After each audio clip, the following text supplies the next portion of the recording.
ഉണ്ടോ? ആ ഞാൻ ഇന്നലെ എണ്ണ ഒഴിച്ചായിരുന്നു. അതിന് എണ്ണ ഒഴിച്ചേ? അത് ഇന്നലെ മോൻ രാത്രി 12 മണിയാകുമ്പോളേ വരുത്തോളെന്ന് പറഞ്ഞു. അപ്പൊ ഞാൻ കണ്ണിൽ എണ്ണ ഒഴിച്ച് കാത്തിരുന്നേ. ആ അത് ശരി. നില്ലേ ഒരു ട്രിപ്പ് കൂടെ ഉണ്ടായിരുന്നല്ലോ മരുന്ന്. ഉണ്ടോ? ഒരു ട്രിപ്പ് ഉണ്ട്. ഇവിടുന്ന് മരുന്ന് എന്ത് ചെയ്യാ ഡോക്ടറെ?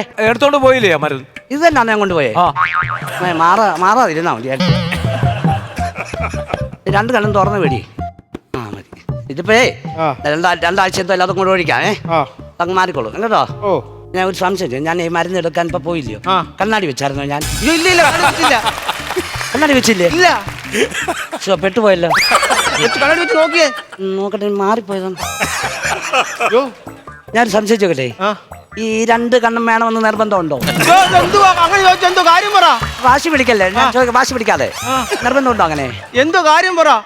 കുഴപ്പമുണ്ടോ? മാറിപ്പോയി. എന്തോ മാറിപ്പോയി? മരുന്ന് ഇവിടെ കിടന്നല്ലേക്കാണ് അത് കേൾക്കാനിരിക്കുക. എന്താ പറഞ്ഞപ്പോ എന്താ ചെയ്യാൻ പറ്റും? കാണിച്ചായിരുന്നു ദൈവമേ. ആ കുഴപ്പമില്ല. എണ്ണ ഒഴിച്ചില്ലയോ, അതുകൊണ്ട് എല്ലാം രക്ഷപ്പെട്ടു. അങ്ങോട്ട് ഇറങ്ങിയിട്ടില്ല. എണ്ണ കൊണ്ട് ഗുണമുണ്ടായി.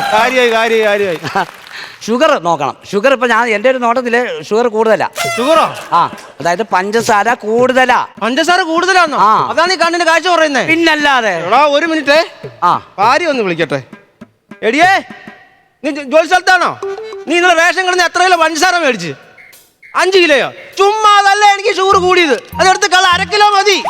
ഡോക്ടർ പറഞ്ഞു അതുകൊണ്ടായി കണ്ണിന് കാഴ്ച മങ്ങുന്നതെന്ന്. വിജയന്തറയില്ലേ എന്റെ പൊന്നു കുഞ്ഞെ, അതല്ല പറഞ്ഞത്. പിന്നെ ഷുഗർ എന്ന് പറഞ്ഞാൽ നമ്മുടെ ഈ രക്തത്തിന്റെ അളവ്, ഇരുമ്പിന്റെ അംശം, അതുപോലുള്ള ഏതോ സംഭവമാണ്. എനിക്ക് പിടിയില്ല. അതെന്തോ വീശേക്ക് വരുന്നതാ. ഈ കാഴ്ച കിട്ടാൻ നമ്മൾ എന്തോ കഴിക്കണം? അത് നമ്മൾ പച്ചക്കറികളൊക്കെ കഴിക്കണം. ഏതൊക്കെ പച്ചക്കറികൾ കഴിക്കണം? പാവയ്ക്ക പോകും, പിന്നെ വെണ്ടയ്ക്ക പോകും, അമരയ്ക്ക പോകും, പിന്നെ കോവയ്ക്ക പോകും. കോവയ്ക്ക് എന്നാ പോന്നെ പറ? 23 എടോ കോവയ്ക്ക. കോവയ്ക്ക കഴിക്കണോന്ന്? കോവയ്ക്ക കഴിക്കണം. അത് പറ. മനസ്സിലായോ? കാണിച്ചേ. ഇതെന്തോ എടുക്കുവാ? ആരാ വന്നിരിക്കുന്നത്? എനിക്ക്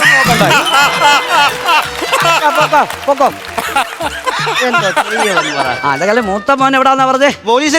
പോലീസിലാണോ? വകുപ്പ് എന്തുവാ? ഏതോ മൂത്ത എനവാന്ന് എനിക്കറിയാം. പാമ്പാന്നോ? വല്ലപ്പോഴും. അതല്ലേ മൂത്ത മോൻ ഏത് വകുപ്പാണ്? അത് DDT എന്തുവാ? അങ്ങനെ കണ്ട DDT അല്ല, EGP ആണോ? ശരി. ഡോക്ടറെ എന്തോ? ഒരു നിമിഷം. ഞാനൊരു പുഴുങ്ങിയ മുട്ട ഇവിടെ വെച്ചു, അതെന്തേ? അയ്യോ, ഇതിന്റെ മുട്ടയായിരുന്നോ? ഞാനിപ്പോ പേപ്പർ പറന്നു പോകാതിരിക്കാൻ വെക്കുന്ന സാധനം. Paper weight. അത് എനിക്ക് 10 മണിക്ക് കഴിക്കാനുള്ള മുട്ട പുഴുങ്ങി എടുത്തോണ്ട് പോ. ഞാൻ നമ്മളറിഞ്ഞോ കണ്ണൊന്ന് കാണിച്ചേ. ഈ കണ്ണുകടി ഉണ്ട്, എന്താ ചെയ്യാൻ പറ്റും? അതിലൊക്കെ നന്നാന്ന് കാണുമ്പോഴാണോ? അയ്യോ അതല്ലല്ല, നേരം വെളുക്കുമ്പോ എഴുന്നേക്കുമ്പോഴാണ് ഇത് കണ്ണുകടി വരുന്നത്. ഒരു കാര്യം ചെയ്യും, ഈ മരുന്ന് ഒരു 4 നേരം മലർന്ന് കിടന്നിട്ട് കണ്ണ് തുറന്ന് പിടിച്ച് ഒഴിക്കണം കേട്ടോ. കണ്ണടഞ്ഞു പോയാലോ? എവിടെയും വലിച്ചു കുഴിച്ചിടും. ഉടനെ അങ്ങനെയാണോ പറയുന്നത്? പിന്നെ പറഞ്ഞു കേട്ട് കണ്ണ് എപ്പോഴേലും വേണ്ട അടക്കാതിരിക്കാൻ പറ്റുമോ? കണ്ണ് ചുമക്കുന്നതിന് എന്തോ ആയിരിക്കും കാരണം? അടിയുണ്ടോ? ഈ വെള്ളടിയൊന്നും ഇല്ല. പിന്നെ ഞാനും ഭാര്യയോട് അടി കൂടുമ്പോൾ കണ്ണ് ചുമക്കും. ആണോ? അപ്പൊ കണ്ണിന് തന്നെ വാങ്ങിക്കുവാ. അപ്പൊ അത് കുറയ്ക്കണം കേട്ടോ. അത് പെണ്ണുമ്പിളായിട്ട് സംസാരിച്ചേ സെറ്റപ്പ് ആക്കണം കേട്ടോ. ഇപ്പൊ ദൂരക്കാഴ്ചക്ക് എന്തോ ചെയ്യണം? ഇപ്പൊ കണ്ണാടി വെക്കാന്നോ? അതോ പരുന്തിനെ പിടിച്ചോണ്ട് വന്നിട്ടുണ്ട്. പരുന്തോ? അതെന്തിനാ? ഈ പരുന്തിന്റെ കണ്ണ് വെച്ചാൽ നല്ല ദൂരക്കാഴ്ച കിട്ടുമെന്നാ പറയുന്നത്. എന്താ പോന്നെ, എന്റെ കണ്ണിങ്ങനെ ഓപ്പറേഷൻ ചെയ്ത് മാറ്റിട്ടേ പരുന്തിന്റെ ഇത് വെച്ചാലോ, കണ്ണ് വെച്ചാലോ? അപ്പൊ പിന്നെ പരുന്തെന്തോ ചെയ്യും? അതിനാ ഞാൻ വിഷ്ടാർത്ഥത്തിന് വെച്ച് ജീവിക്കാലോ. ദോഷമല്ലയോ? ആണോ? പിന്നെ അങ്ങനെ ചെയ്യരുത്. ഡോക്ടറെ എന്തോ ഇങ്ങോട്ട് വന്നേ. അതിനെന്തോ കൊള്ളാൻ നോക്കട്ടോ. അവൻ പരുന്നിന്റെ കണ്ണു കൊണ്ടുവന്നില്ലയോ? അത് വെച്ച് കൊടുത്ത് ഒരു 12 ലക്ഷം രൂപ അങ്ങ് അഡ്വാൻസ് അങ്ങ് വാങ്ങിക്കരുതോ? ഞാനേ ഒരു സത്യത്തിലൊരു കാര്യം ചോദിച്ചോട്ടെ, ഇതിലാരാ തറ?